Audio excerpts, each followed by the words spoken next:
Well, the Chicago Bears have a very interesting situation on their hands in regards to Justin Fields, his recent play, the fact that they own the number one overall pick via Carolina. The reason this situation is so unique, normally when you own the number one overall pick, you're drafting a quarterback. The reason you have the number one pick is because your record is 2-15, maybe 3-14, but the Bears are actually a decent team. They've had a great second half. And the only reason they have the number one overall pick is because it is from Carolina. Their pick is 10th overall. Justin Fields has played really well in the second half of the year as a dual threat quarterback, but he still does own a very poor career record. Some of that is due to surrounding talent. Some of that is due to early career struggles. The big question, should the Chicago Bears trade Justin Fields, possibly for a second or third round pick? And we'll get more into his current value because I think people don't really understand Justin Fields and why he isn't as valuable as they think he is.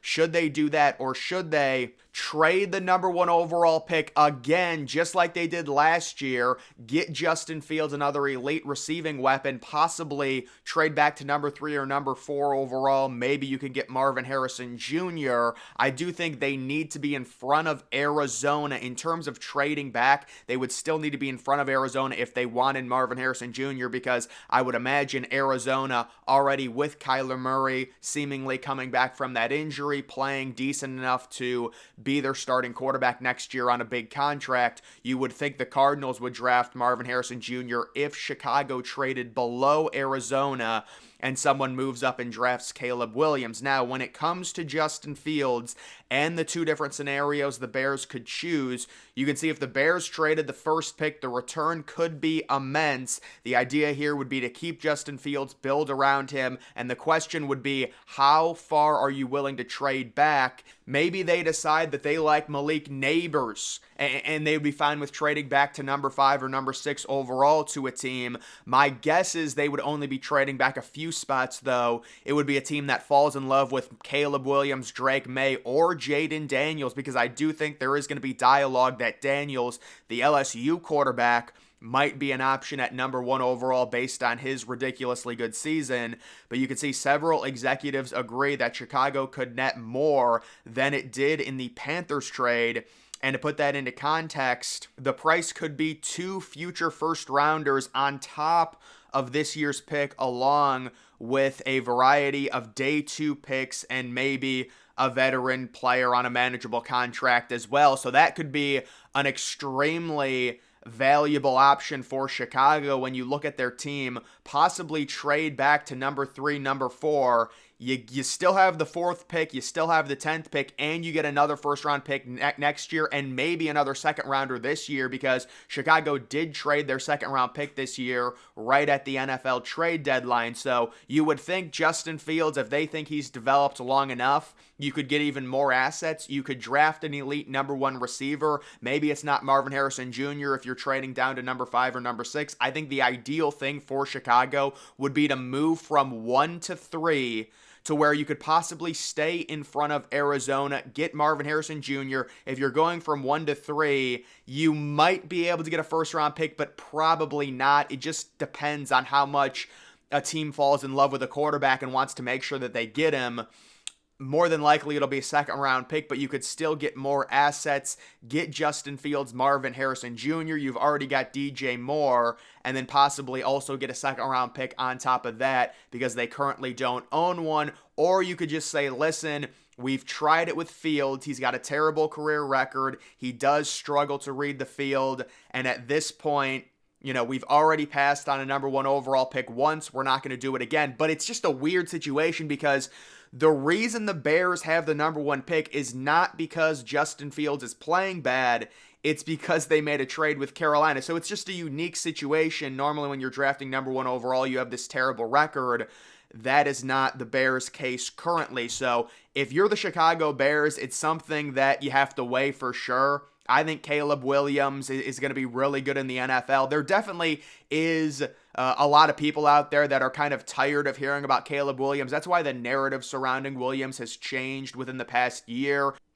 Last year he was kind of looked at as this amazing can't miss prospect. I still think he is that. Maybe he was a little bit overhyped, but it just seems like they've soured on him because his name's been around so long, in my opinion. But when it comes to the teams that can potentially trade for Justin Fields, a team that I would be very intrigued about is the Pittsburgh Steelers. And if you're looking at this from an outsider perspective, meaning you're another franchise looking to trade for Justin Fields, you really don't have to give up a ton. That's one of the problems if you are the Bears. The reason Justin Fields is not worth a first round pick is based around his contract. So whichever team is trading for Justin Fields, he's already almost done with his rookie deal. So, and that's normally the best time to get a quarterback when they have their rookie deal, year 3, year 4. That's where Justin Fields is right now. So a team trading for him has to also factor in, well, if Justin Fields comes here, he plays well for a year, he's going to immediately need a massive contract, and that's going to take up a bunch of our cap space. That's a problem. That makes Justin Fields unattractive when it comes to giving up first-round assets in a trade. I do think he would net at least a second-round pick because he's played so well in the second half of the year. He's very dynamic. I've been a Justin Fields fan this entire year, and the Bears have been really good in the second half. So I think for sure Justin Fields would get at least a mid, maybe an upper echelon second-round pick in return. But the reason he's not going to draw a first-round pick is based around his contract. The team trading for him, let's say everything works out, he plays really well next year for the Steelers or for the Falcons or maybe for the Denver Broncos. There's several different teams that are rumored for him. Personally, I look at the Pittsburgh situation. It's very intriguing with Deontay Johnson. You've got Freiermuth, a solid tight end. You've also got George Pickens seemingly really developing recently. Also, Atlanta's another very intriguing option with Bijan Robinson, Drake London, Kyle Pitts. The Denver Broncos, I would not love that fit for Fields. I just don't love their skill position players right now. Jerry Jeudy's kind of been a letdown. Cameron Sutton really hasn't been the same after his injury, but either way, it'll be interesting to see. Also, maybe, here's a dark horse team to watch for Justin Fields. How about the Seattle Seahawks? What are the Seahawks going to do hovering right around 500, kind of a lost year? They had the crazy situation with Geno Smith kind of rebirthing himself as a solid NFL quarterback last year, and now he's just kind of average. If I was Seattle, I would be interested in someone like Justin Fields because you've got a young receiver, JSN. Justin Fields played with him. Zach Charbonnet in the backfield along with Kenneth Walker.